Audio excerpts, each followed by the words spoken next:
जय श्री कृष्ण। राधे राधे। श्री कृष्ण शरणम मम।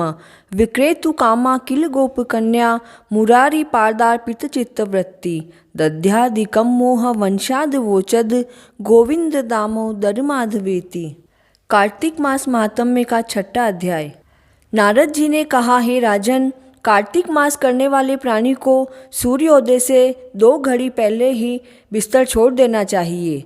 तब शौच दातुन आदि से निवृत्त होकर स्नान करना चाहिए। स्नान के हेतु तिल, कुशा, चावल, पुष्प, धूप, दीप आदि वस्तुएं साथ लेकर कुएं, तालाब अथवा नदी की ओर जाए।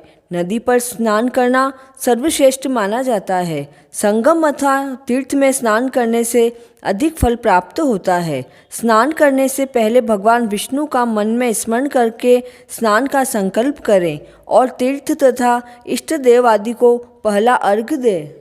अर्घ्य देते समय कहें, हे कमलनाथ प्रभो, हे क्षीर सागर शयन करता भगवन, आपको बारंबार नमस्कार है।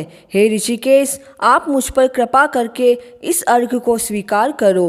हे प्रभो, आपने वैकुंठ लोक, प्रयागराज व बद्रिकाश्रम में जहाँ भी आपने मुनिजनों, वेदों और यज्ञों को स्थापित करके विष्णु पद निश्चित किया है, वहाँ समस्त देवतागण मेरी रक्षा करे। हे पुरुषोत्तम, हे जनार्दन, हे देवेश, हे दामोदर, मैं आपको बारंबार स्मरण करके ही इस जल में स्नान हेतु प्रविष्ट हो रहा हूँ। आप कृपा करके स्नान से मेरे पापों को नष्ट करें। हे हरे, मैं विधि विधान से कार्तिक मास का सेवन कर रहा हूँ। कृपा कर आप राधा जी सहित मेरे अर्घ्य को अंगीकार करें। हे दैत्य संहारक कृष्ण, आप प्रसन्न चित्त मेरे अर्घ्य को स्वीकार करें। इस प्रकार प्रार्थना करके व्रत करने वाला गंगा जी, भगवान विष्णु, भगवान शिव शंकर, सूर्यदेव आदि का स्मरण करके जल में प्रविष्ट हो और नाभि तक जल में जाकर प्रसन्न होकर स्नान करे। गृहस्थ को चाहिए कि वह स्नान से पहले शरीर पर आंवला, तिल आदि चूर्ण मले। विधवा स्त्री तथा सन्यासी को तुलसी की जड़ की मलना चाहिए। गृहस्थ को चाहिए कि वह सप्तमी, अमावस्या, द्वितीया, दशमी तथा त्रयोदशी को स्नान के पहले आंवला या तिल को ना मले। जब शरीर पर लगा हुआ लेप धुलकर स्वच्छ हो जाए तो व्रती को मंत्र द्वारा स्नान करना चाहिए। शूद्र तथा स्त्रियां वेद मंत्रों से स्नान न करें, उनको पुराण के मंत्रों से स्नान करना चाहिए। स्नान करते समय व्रत करने वाला इस प्रकार कहे कि जिस भगवान श्री हरि ने देवताओं की भक्ति से प्रसन्न हो मत्स्य रूप धारण कर उन पर अनुग्रह किया, वही मत्स्य भगवान मुझे पवित्र करे। भगवान विष्णु की आज्ञा से देवराज इंद्र समस्त देवताओं सहित मेरी रक्षा करे। वेद, बीज मंत्र, यज्ञ, तप आदि मेरी रक्षा करे। कश्यप आदि श्रेष्ठ मुनि समस्त देवताओं सहित मुझे पवित्र करे। गंगा आदि श्रेष्ठ नदियाँ, समस्त उत्तम तीर्थ, सत सागर सहित मुझे पवित्र करें। माता अदिति सहित समस्त प्रतिव्रताएं, यज्ञ, तप आदि मुझे पवित्र करें। समस्त श्रेष्ठ पर्वत, श्रेष्ठ वनस्पतियाँ आदि मुझे पवित्र करें। इस प्रकार स्नान मंत्र से स्नान करने के बाद पवित्री धारण कर देव, ऋषि और पितरों का तर्पण करना चाहिए। यहाँ पवित्री का अर्थ जनेऊ से है। कार्तिक मास में प्राणी जितने तिलों से पितरों का तर्पण करता है, उसके पितर उतने ही वर्ष तक स्वर्ग में निवास करते हैं।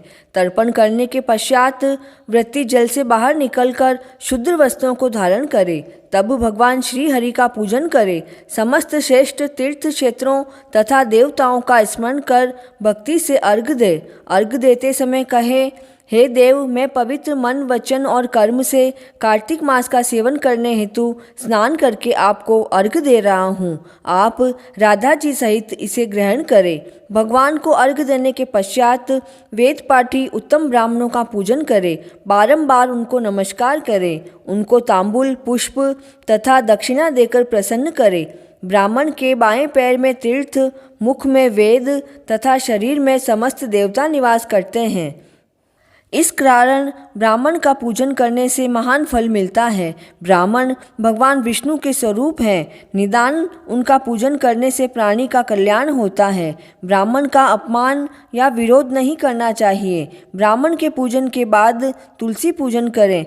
तुलसी जी की प्रार्थना में कहें, हे वृंदे, ऋषि मुनियों ने तुमको सर्वप्रथम पूजा है। श्रेष्ठ देवताओं ने तुम्हारी उत्पत्ति की है। भगवान विष्णु को तुम सर्वाधिक प्रिय हो। हे तुलसी, मेरे पापों को नष्ट करो।